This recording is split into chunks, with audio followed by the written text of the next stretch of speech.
தென்னிந்திய ஃபார்வர்டு பிளாக்கினுடைய தலைவராக இருக்கக்கூடிய அண்ணன் திருமாறன் அவர்களுடைய இல்ல திருமண விழா மிக சிறப்பாக மதுரையில் சில நாட்களுக்கு முன்பு நடைந்தேறியது. அந்த நிகழ்வுக்கு அந்த அன்னைக்கு வர முடியாத காரணத்தினால் இன்னைக்கு அண்ணனுடைய இல்லத்திற்கு வந்து திருமணமான நம்முடைய பொண்ணு மாப்பிள்ளை 2 பேர்த்தையும் சந்திச்சு குடும்ப உறவினர்கள், அவங்களுடைய தாய் குறிப்பாக அவங்களுடைய குடும்ப உறுப்பினர்களை சந்தித்து விட்டு என்னுடைய மகிழ்ச்சியும் அவர்களோடு பகிர்ந்து விட்டு இங்கிருந்து நான் புறப்படுறேன். அதே நேரத்தில் பத்திரிகை நண்பர்கள் இருக்கிறீங்க, உங்க கேள்வி கேளுங்கன்னா பதில் சொல்றேன். அண்ணா ஒரு விஷயம் நான் சொல்றேன், நல்லா புரிஞ்சுக்கண்ணே. நான் இன்னும் விஜயும் டிவிகேவும் இன்னும் அடிக்க ஆரம்பிக்கல. நான் அடிக்க ஆரம்பிக்கல. ஏன்னா தமிழ்நாடு அரசியல்ல நான் எப்பொழுதுமே என்னுடைய பேச்சை வந்து மாத்தி பேசக்கூடிய ஆள் கிடையாது. விஜய் அவர்கள் அரசியலுக்கு வந்த முதல் நாள் நான் சொன்ன அதே கருத்தை தான் இன்னைக்கு சொல்றேன். அரசியலுக்கு புதியவர்கள் வரணும், எங்களோட ஒருத்தர் கூட்டணி சேரல அப்படிங்கறதுக்காக அப்படியே நான் மாத்தி எல்லாம் பேச மாட்டேன். அவருடைய பாதையில் அவர் போகட்டும். அதே நேரத்தில் இந்த டப்பா இன்ஜின் அப்படின்னு அவர் சொன்னதுக்கான பதிலடி நான் கொடுத்துட்டேன். ஆனா இன்னைக்கு டிவிகேவோ திரு விஜய் அவர்களோ இந்த கட்சியில் இருக்கக்கூடிய அல்லு சில்லுகளை வச்சுக்கிட்டு வம்பிழுத்தாருன்னா என்னுடைய பதிலும் மிக கடுமையா இருக்கும். அதே பிலோ த பெல்ட் நான் போவேன், விஜய் மேலேயே நான் போவேன். அது வேண்டாம். ஒரு நாகரிகமான அரசியல் விஜய் சொன்னனால என்னுடைய பதிலும் இன்னைக்கு நாகரிகமா இருக்கு. இந்த 2ஆம் கட்ட 3ஆம் கட்ட 4 கட்சி மாறி வந்தவங்க அவங்கெல்லாம் வச்சுக்கிட்டு பிலோ த பெல்ட் போகணும்னு நினைச்சாங்கன்னா அதே விஜய் அவர்களுக்கு, அதே டிவிகேக்கு, அதே பாணியில, அதே பிலோ த பெல்ட்ல அதை விட சிறப்பான பதில் சொல்ல தெரியும். வேண்டாம்னு நினைக்கிறேன். அரசியல் களம் நாகரிகமா இருக்கட்டும், அவருடைய பாதையில் அவர் போகட்டும், மக்கள் முன்பு அவருடைய கருத்துக்களை வைக்கட்டும். அது ஏற்கனவே நான் சொன்னது போல இவிஎம் மிஷின்ல நம்முடைய தமிழகத்தினுடைய வாக்காளர் பெருமக்கள், எல்லா தலைவர்கள், எல்லா கூட்டணி கட்சி தொண்டர்கள், தலைவர்கள் சொல்வதெல்லாம் கேட்டுட்டு ஏப்ரல் மாதத்தில் வரக்கூடிய தேர்தலில் அவங்களுடைய எண்ணத்தில் இருக்கிறத பிரதிபலிக்கட்டும். அது காத்திருப்போம். அதே நேரத்தில் தேசிய ஜனநாயக கூட்டணி வெற்றி பெற வேண்டும் என்பதற்காக கடுமையாக உழைத்துக் கொண்டிருக்கின்றோம். அதனால தான் நீங்க சொல்லும் பொழுதே சில பேருக்கு நான் பதில் சொல்ல விரும்பலீங்க. ஏன்னா 2nd லெவல் 3rd லெவல்னு போக ஆரம்பிச்சு நான் பதில் சொல்ல ஆரம்பிச்சா இதுக்கு எண்டே இல்லை. அதனால இது ஒரு வார்னிங்கா கூட அவங்க எடுத்துக்கிட்டோம். ஆனா இன்னைக்கு வந்து ரொம்ப ஒரு ஆச்சரியமான விஷயம் என்னன்னாங்கன்னா, நியூஸ் 24/7 தொலைக்காட்சி நிறுவனம் இன்று காலையில் அந்த வீடியோ வெளியிட்டு இருக்கிறாங்க. அந்த வீடியோவை பார்க்கும் பொழுது அந்த சம்பந்தப்பட்ட எம்எல்ஏ திரு பழனியாண்டி அவர்கள் நேரடியாக அங்க இருக்கிறாங்க. காவல்துறை இருக்கிற மாதிரி எனக்கு தெரியுது. 25 லட்சத்திற்கும் மேற்பட்ட அந்த உங்களுடைய கேமரா லைவ் எக்யூப்மெண்ட், அந்த எலக்ட்ரானிக் ஐட்டமை சேதப்படுத்தி இருக்கிறாங்க. நேரடியாக அந்த எம்எல்ஏவே வந்து தாக்குறாரு. இதைவிட ஒரு கிளியர் கட் ப்ரூஃப் என்ன வேணும்? ஆனால் கரூர் மாநகர காவல்துறை கண்காணிப்பாளர் அவர்கள் கொடுத்திருக்கக்கூடிய பத்திரிகை அறிக்கை முற்றிலும் பொய் என்பது இதிலிருந்தே தெரியுது. அதனால முதலமைச்சர் அவர்கள் தன்னுடைய கட்சியை சார்ந்த ஒரு எம்எல்ஏ, ஒரு சட்டமன்ற உறுப்பினர், அவர் தப்பாக நடத்தக்கூடிய, சட்டத்திற்கு புறம்பாக நடத்தக்கூடிய கல்குவாரி, அதை படம் பிடிக்க செல்லக்கூடிய ஒரு நிருபர், கதிரவன் என்கின்ற நிருபர், அவரை தாக்கியும் இத்தனை காலமா அது வந்து மௌனம். இன்னைக்கு அவங்கெல்லாம் பணம் கேட்டு எங்களை பிளாக்மெயில் பண்ணாங்க, அதனால நாங்க ஒரு இன்னொரு செக்ஷனை போட்டு இந்த ரிப்போர்ட்டர் தூக்கி உள்ள வைக்கட்டுமா அப்படிங்கிற ஒரு நெரேட்டிவும் செட் பண்றதுக்கு ஒரு கும்பல் கிளம்பி இருக்கு. இதெல்லாம் தமிழக முதலமைச்சர் நேரடியா தலையிடணும். இதையெல்லாம் முளையிலே கிள்ளி எறியணும். அவருடைய கட்சி எம்எல்ஏவின் மீது அவர் நடவடிக்கை எடுத்தார்னா தமிழகத்துல சட்டம் ஒழுங்கு இருக்குன்னு நம்ம நம்பலாம். ஆனா கடந்த 4.5 ஆண்டுகளை பார்க்கும் பொழுது தமிழகத்துல அதிகமா சட்டம் ஒழுங்கு பிரச்சனையை உருவாக்குவதே திமுக காரங்க தான். ஒன்னு திமுக காரங்க நிறைய இடத்துல கஞ்சா விட்டு மாற்றாங்க, அல்லது எம்எல்ஏவை போன்றவர்கள் நேரடியா களத்தில் இறங்கி ரிப்போர்ட்டரை தாக்குறாங்க. இதை விட தமிழகத்துல சட்டம் ஒழுங்கு அதல பாதாளத்தில் இருக்கு அப்படின்னு படம் பிடித்து காட்டுவதற்கு என்ன வீடியோ வேண்டும் முதலமைச்சர் அவர்களே? உடனடியா எஃப்ஐஆர் போடுங்க, கைது பண்ணுங்க, தூக்கி உள்ள வைங்க. எம்எல்ஏவா இருந்தாலும் பரவாயில்ல. எதுவுமே செய்யாம உப்புக்கு சப்பானியாக ஒரு காவல்துறையை, கரூர் காவல்துறையை வைத்துக் கொண்டு ஏதோ இந்த குற்றவாளி யார் அப்படின்னா இந்த நிருபர் குற்றவாளி அப்படிங்கிற மாதிரி ஒரு பிம்பத்தை கட்டமைக்கிறீங்க. அதையும் வன்மையாக கண்டிக்கத்தக்க ஒரு நிகழ்வு. முடிச்சுட்டு உங்கள்கிட்ட வர்றேங்கண்ணே, கேளுங்க.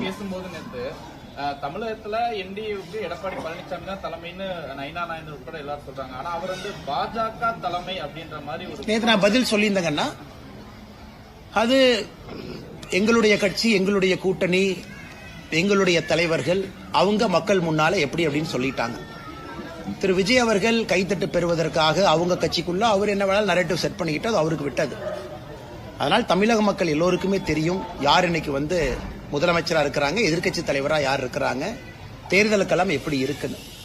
ஆனால் இன்னைக்கு வந்து விஜய் அவர்களை பொறுத்தவரை நான் ஏற்கனவே நேத்து காலையில கோயம்புத்தூர்ல சொன்னது போல அந்த அரங்கத்துக்குள் இருக்கக்கூடிய தன்னுடைய தொண்டர்களுடைய விசிலுக்காக கைத்தட்டலுக்காக பேசிய பேச்சாக மட்டும்தான் இருந்தோ தவிர ஒரு டெப்தா ஒரு சிந்திக்க வைக்கக்கூடிய ஒரு வாக்காளன எதற்கு நான் உங்களுக்கு ஓட்டு போடணும், எதற்கு மாற்றம் வேண்டும் அப்படிங்கிற பேச்சா இல்லை.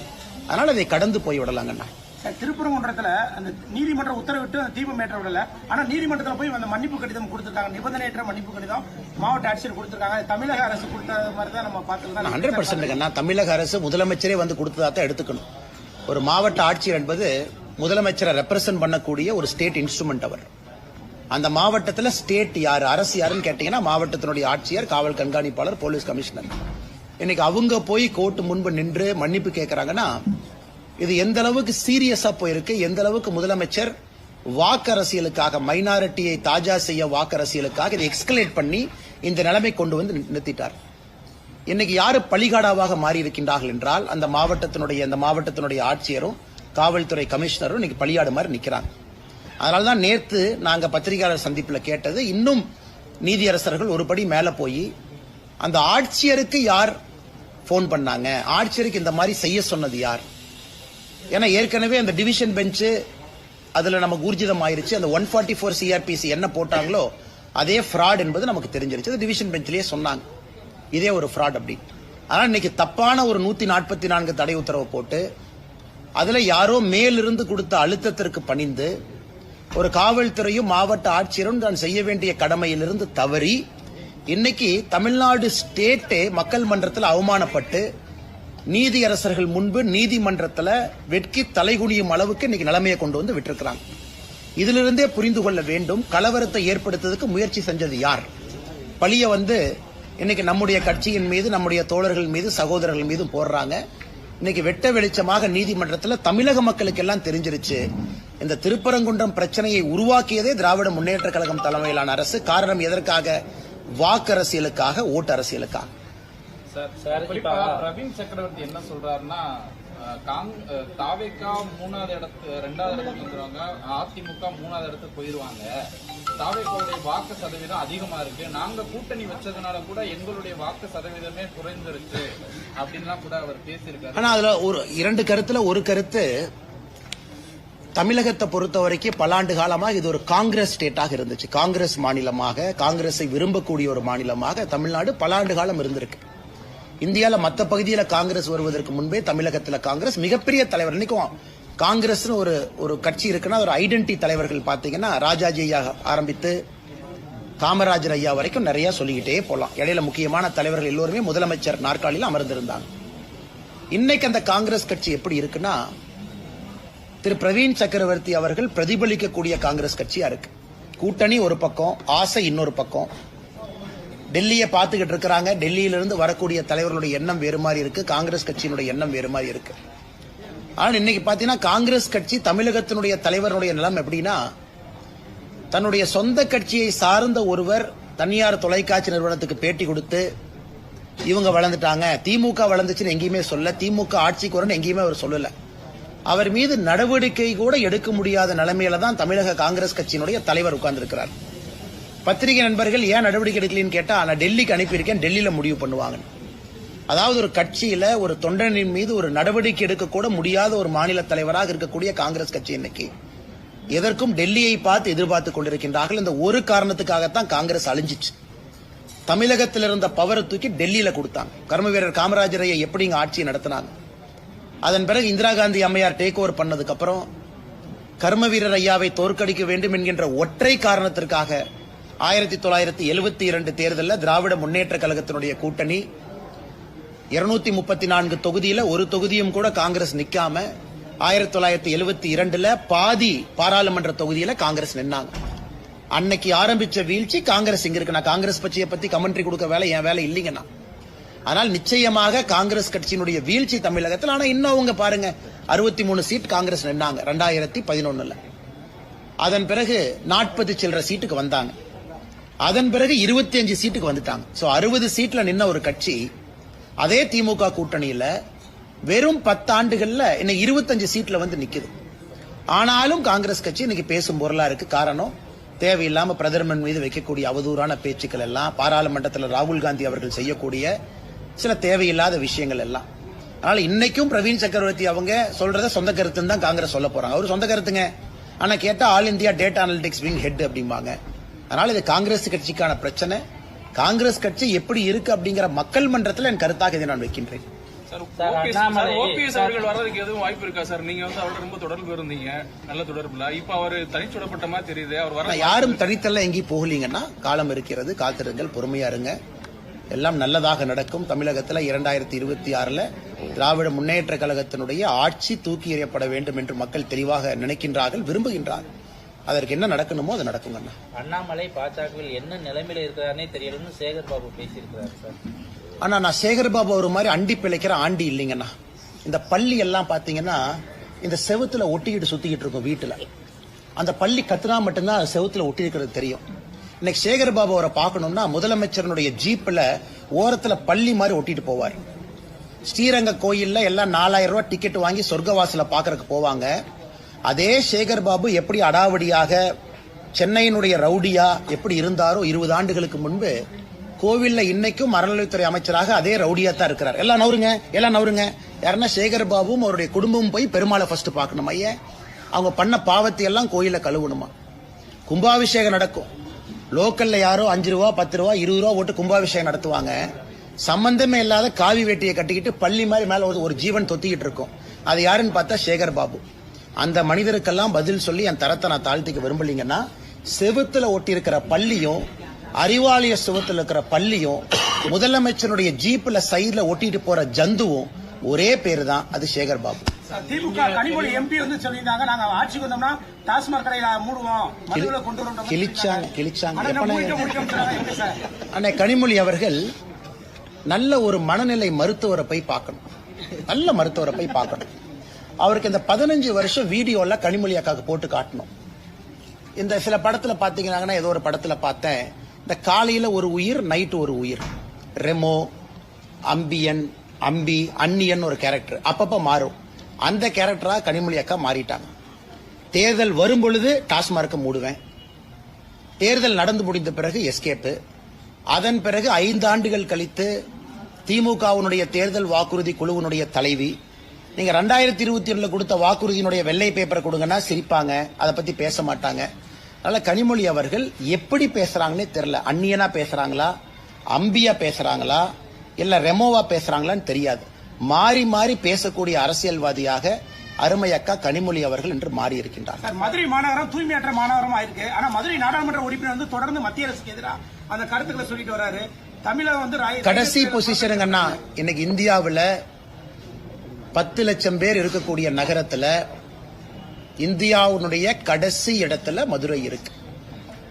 ஆனா இதெல்லாம் தமிழ் சங்கம் பார்த்த ஒரு ஊர்.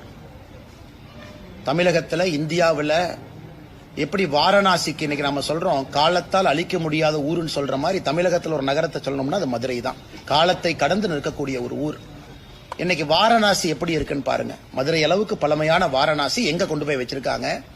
இன்னைக்கு மதுரையை எங்க கொண்டே அவங்க விட்டுருக்காங்க அரசியல்வாதிகள். குப்பை நகரமாக இப்படிப்பட்ட சரித்திர புகழ் பெற்ற மதுரையை மாத்திட்டு இன்னைக்கு சு வெங்கடேசன் பட்ஜெட் வந்துச்சுன்னா பட்ஜெட்டை பத்தி பேசுறாரு, அப்புறம் ஏதோ புக் விழாக்கு போறாரு, சினிமா பாட்டு ரிலீஸ் விழாக்கு போறாரு, அப்புறம் திமுகவை பத்தி மட்டும் பேச மாட்டார், எல்லாத்த பத்தியும் பேசுவார். ஏன்னா அவரு மதுரையில அவருக்கு இருக்கிற ஓட்டு 10,000 கீழே தான்.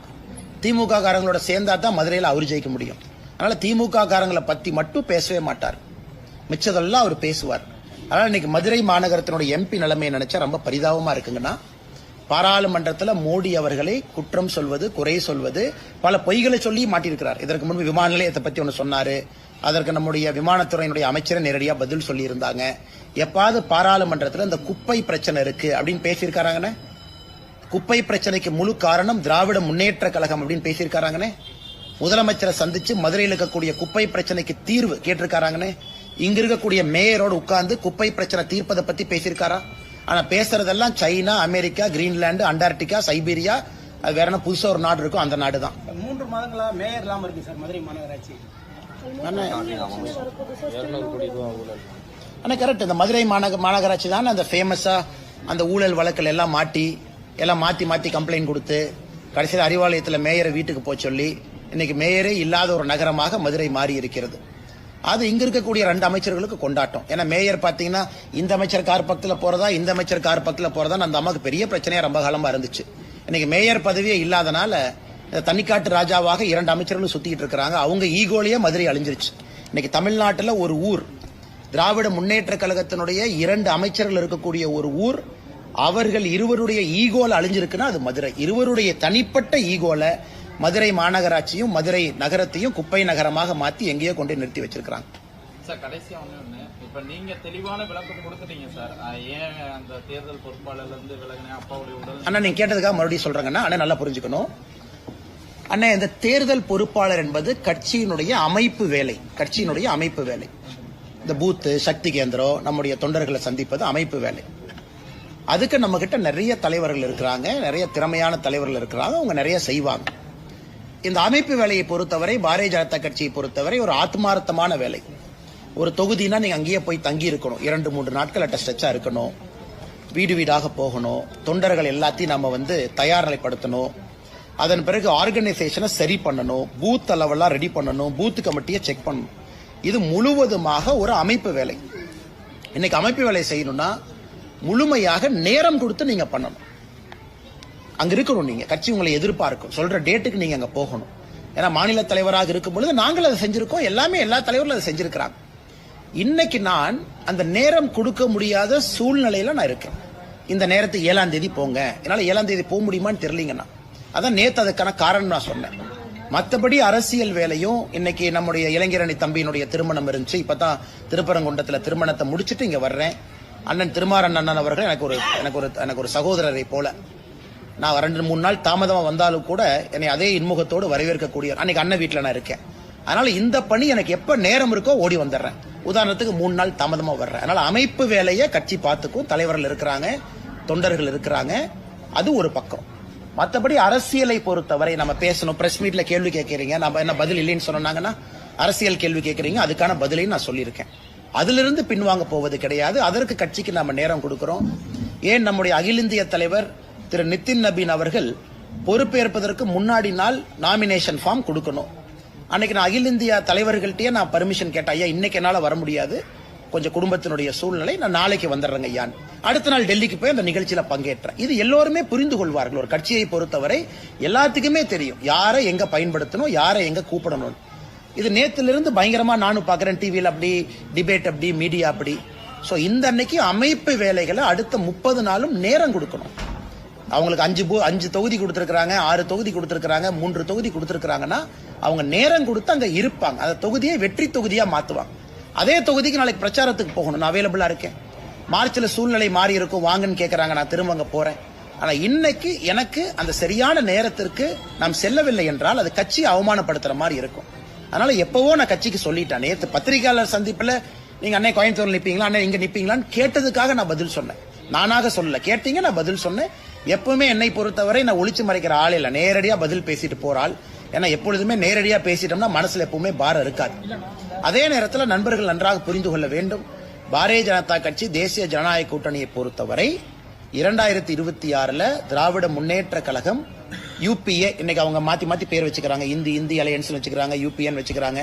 அது என்ன பேராக இருந்தாலும் கூட அவர்கள் 2026 ஆட்சி கட்டலிலிருந்து இறக்கப்பட வேண்டும் என்பதிலே தெளிவாக இருக்கின்றோம். அண்ணாமலை சார் மீண்டும் கோவில் போட்டிடுவாங்க. அண்ணே நம்ம கட்சியை பொறுத்த வரைக்கும் இந்த கட்சியினுடைய ஒரு நல்ல விஷயம் என்னன்னா எல்லாத்துக்குமே அந்த கட்சி ஒரு பணி கொடுக்கும், இதை செய்யுங்கன்னு சொல்லணும். ஈவன் சிட்டிங் எம்எல்ஏவாக இருந்தாலும் கூட கட்சி ரீநாமினேட் பண்ணாதான் அவங்க அந்த தொகுதியினுடைய சட்டமன்ற வேட்பாளராக திரும்ப வருவாங்க. ஆனால் இந்த கட்சியை பொறுத்தவரை ஒரு அற்புதமான விஷயம் என்னன்னா கட்சி யாரு எங்க நிக்கணும், எதற்காக நிக்கணும். 2024 கோயம்புத்தூர்ல நிக்கணும், கோயம்புத்தூர் நின்னாச்சு. 2026 எங்க நிக்கணும்னு சொல்லும் பொழுது அங்க நிக்கிறோம். அதே நேரத்தில் எல்லா பகுதியிலும் வேலை செய்யறோம். அரசியல் வேலைகள் எல்லா பகுதிக்கு போறோம், எல்லா இடத்துலயும் பேசுறோம். இன்னைக்கு மதுரையில் இருக்கிறோம், நேத்து கோயம்புத்தூர், அடுத்த 2-3 நாள், நாளைக்கு மத்தியானத்துல இருந்து கோயம்புத்தூர்ல இருப்பாங்க 2 நாளைக்கு. அதனால எங்கெங்கெல்லாம் நேரம் கொடுக்க முடியுதோ கோயம்புத்தூர்ல இருந்து வெளியே வந்து நேரம் கொடுத்துட்டு திரும்ப நான் போய்க்கிறேங்கன்னா, அமைப்பு வேலையை பொறுத்தவரை சொல்லுகின்ற நேரத்திற்கு என்னால் வர முடியாது என்பதை நான் தெளிவுபடுத்தியிருக்கேன். கட்சிக்கும் ரொம்ப நாளைக்கு முன்னாடி சொல்லிட்டேன், அகில இந்திய தலைவர்களுக்கும் ரொம்ப நாள் முன்னாடி நான் சொல்லிட்டேன். அதற்குத்தான் நான் நிதின் நபீன் அவர்களுடைய பதவியேற்பு விழாவையும் கூட உங்களுக்கு ஒரு உதாரணமா நான் கொடுத்தேன். இந்த குழப்பம் யாருக்கு இருக்கக்கூடாதுங்கிறக்காக ஒரு உதாரணமா கொடுத்தேன். நன்றி அண்ணா. அண்ணா எஸ் வி சேகர் அண்ணா ஒரு டிராமால தான் நடிச்சிட்டு இருந்தாரு. அவர் டிராமாவில் நடிச்சிட்டு இருந்தாரு. முதலமைச்சருக்கு ஜிங்ஜா போட்டுட்டு இருந்தாரு. டிராமா கூப்பிட்டு ஐயா ஸ்டாலினை கூட வச்சு ஜிங்ஜா அடிப்பாரு. அவர் டிராமாக்காரர். இன்னைக்கு தமிழ்நாட்டுடைய பிரச்சனை என்னன்னாங்கன்னா, டிராமால நடிக்கிறவங்க அரசியலை பத்தி பேசுறாங்க. டிராமால நடிக்கிறவங்க டிராமா நடிங்க. உங்களுக்கு டிக்கெட் விற்கணும், முதலமைச்சர் காலில் உழுவணும், ஏதாச்சும் கலைமாமணி விருது கிடைக்கணும், அதுக்காக சில பேர் தமிழ்நாட்டில் சுத்திட்டு இருக்கிறாங்க. ஏன் அவங்களுக்கு அரசியலுக்குள்ள? அதாவது நான் வந்து 2014 மோடிக்காக பிஜேபிக்கு வந்தேன், அப்புறம் அண்ணாமலை எதிர்த்து இன்னைக்கு திமுகவுக்கு போயிட்டேன், இந்த மாதிரி சொல்றவங்க கருத்துக்களை எப்படி நான் பதில் சொல்ல முடியுங்கன்னா? அண்ணாமலை இருக்கிறானோ இல்லையோ, நான் பிஜேபியில இருப்பேன், இது தொண்டர்களுக்கான இயக்கம்னா நான் பதில் சொல்றேன். நீ திமுகவுக்கு போகணும், அல்லது நீ ஏற்கனவே சொன்ன மாதிரி ஒரு தம்பி பிஜேபியில இருந்து அதிமுகவுக்கு போகணும், அதிமுக அந்த தம்பி டிவிகேக்கு போகணும். நீ போறனா போய்க்கப்பா, பழிய என் மேல போடுற. உனக்கு ஒரு கட்சியின் மீது நம்பிக்கை இருக்குன்னா அந்த கட்சியில் இருக்கணும். தலைவர்கள் வருவார்கள் போவார்கள். இன்னைக்கு நீங்க சொன்ன அந்த காமெடி நடிகர் வந்து அப்படித்தான் ஆயிட்டார். ஆனா நீங்க மீடியா நண்பர்கள் என்ன பண்றீங்க? உங்களுக்கு ஒரு டிஆர்பி வேணும். மக்களுக்கு காலையில இருந்து டிவியை பாக்குறாங்க. அண்ணாமலை என்ன எப்ப பார்த்தாலும் சீரியஸா பேசுவாரு, உலக அரசியல் பேசுவாரு, டேட்டா பேசுவாரு. அப்ப காமெடிக்கு ஒரு 2 பேர் வரணும். அவங்களையும் போட்டா தான் டிவி மக்கள் பார்ப்பாங்க. ஒரு காமெடி நடிகரை போட்டு எனக்கு அப்புறம் போடுறீங்க. அந்த காமெடி நடிகர் 2 கருத்து சொல்றாங்கன்னு மறுபடியும் என்கிட்ட கேட்கறீங்க. அதனால காமெடி நாடக நடிகரை காமெடியாவே வச்சுக்குவோம். இத்தனை நாளா பதில் சொல்ல நீங்க கேட்டதுக்காக சொல்றோம். அவரு கஷ்டப்பட்டு ஒரு டிக்கெட் 2 டிக்கெட்டை வித்துட்டு அப்படியே ஸ்டேஜில் நடிச்சுக்கிட்டோம். இன்னைக்கு ஒரு சீட்டுக்காக, ஒரு எம்எல்ஏ சீட்டுக்காக சில காமெடி நடிகர்கள் தமிழகத்துல, நாடக நடிகர்கள் பிச்சை எடுக்கக்கூடிய நிலையில ஆண்டவன் அவங்கள வச்சிருக்கான். ஆனா கேட்டா நான் அந்த கட்சியில் அப்படி இருந்தேன், அந்த கட்சியில் எம்எல்ஏவா இருந்தேன், அதுக்கப்புறம் பிஜேபிக்கு வந்து அதுக்கப்புறம் டிஎம்கேக்கு போனேன். நாடக கூடாரம் போல கட்சி கட்சியா மாறுறவங்களுக்கெல்லாம் எப்படி நான் பதில் சொல்ல முடியுங்க?